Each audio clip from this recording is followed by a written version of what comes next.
안녕하세요. 노동훈TV의 노동훈입니다. 많은 조직이 있고 각 조직마다 리더가 있습니다. 리더가 조직을 운영하기 위해 팔로워들을 이끌어야 하며 그들을 이끄는 과정은 순탄한 과정이 아닙니다. 이끌지 말고 따르게 하라라는 제목으로 말씀드리겠습니다. 이끌지 말고 따르게 하려면 한국인의 특성을 이해해야 합니다. 그리고 접근 동기, 회피 동기를 알아야 하며 나와 우리, 훈수 문화, 관계 중심의 문화를 알아야 합니다. 인류의 기원이라 생각되는 호모 사피엔스는 아프리카 북부에서 출발해 각지에 자리를 잡았습니다. 한민족의 조상은 극동아시아까지 진출했습니다. 한국의 여름은 40도까지, 겨울은 영하 20도까지 떨어지는 극심한 계절 변화를 보입니다. 지금은 주택과 난방, 보온성이 좋아져서 문제가 없지만 1000년 전에는 생존을 위협할 큰 고난이었습니다. 그래서인지 한국인은 낙천적인 성향을 가진 사람이 드뭅니다. 우리의 눈으로 볼 땐 낙천적인 사람도 국제적인 기준으로 볼 땐 결코 그렇지 않습니다. 국제적인 낙천성 기준은 1년에 스트레스 받는 횟수가 3회 미만, 사업이나 대입 실패 후 3일 이상 괴롭지 않다, 시험 전날 불안하지 않다입니다. 나이지리아를 비롯한 아프리카에는 이런 사람들이 전체 인구의 40%가량을 차지한다고 합니다. 그러나 우리는 아프리카 사람들의 낙천성을 게으르다고 말합니다. 그들은 스트레스를 적게 받고 느긋한 성격의 소유자입니다. 적게 가져도 행복하고 쉽게 만족하는 뇌를 가졌기 때문입니다. 반면 한국인은 많이 가져야 행복한 뇌를 가졌습니다. 한국인은 놀 때도 부지런합니다. 유럽에 온 한국인은 복장만 관광객이고 행동은 근로자입니다. 새벽 4시에 일어나 활동을 하며 새벽 5시에 일어나면 늦게 나왔다고 타박을 받습니다. 유럽 렌트카 업체는 7일간 렌트한 거리를 보고 한국인인지 파악한다고 합니다. 한국인 1800명을 조사해보니 7일간 렌트한 차량의 평균 운행 거리는 3672km라고 합니다.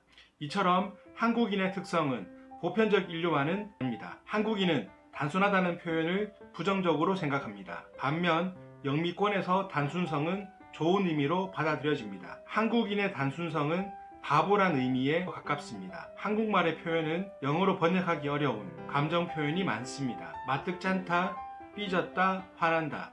이처럼 감정의 전개 과정을 표현할 수 있습니다. 한국인은 직접적인 표현보다 미사 여구를 덧붙인 표현을 사용합니다. 관계를 중시하는 한국인은 미사 여구가 없는 직접적인 표현을 잔소리로 받아들이는 경향이 있습니다.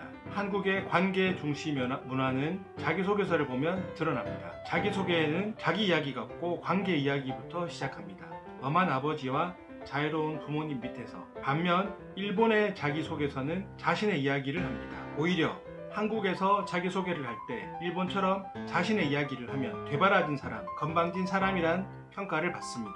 이런 관계성은 훈수 문화에도 나타납니다. 영어에는 훈수 문화가 없습니다. 헬프, 어시스트 같은 단어가 있지만 우리가 가진 훈수와는 다른 의미입니다. 훈수는 자신의 조직이 아닌 옆에 있는 조직이나 부서에 하는 경우가 많습니다. 내 부하로 하여금 훈수를 잘 받게 하려면 남의 부하에게도 잘 해야 합니다. 이런 특성은 사자 무리에도 보입니다. 사자들은 각 팀의 보스가 모여 큰 무리로 사냥을 합니다.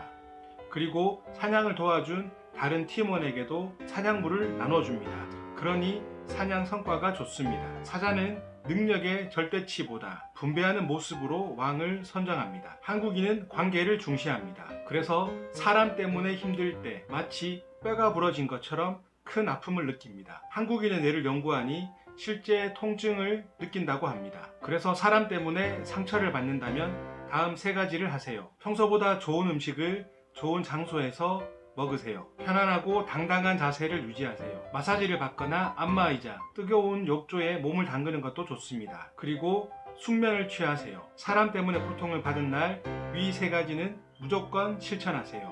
이 과정이 없으면 언젠가 탈진하고 맙니다. 정리하겠습니다. 한국인은 외세와 가혹한 환경에서 생존하기 위해 치열하게 살아왔습니다. 부모로부터 물려받은 IQ와 성격으로 한국인은 낙천적인 사람이 드뭅니다. 일할 때뿐만 아니라 놀 때도 치열하게 놉니다.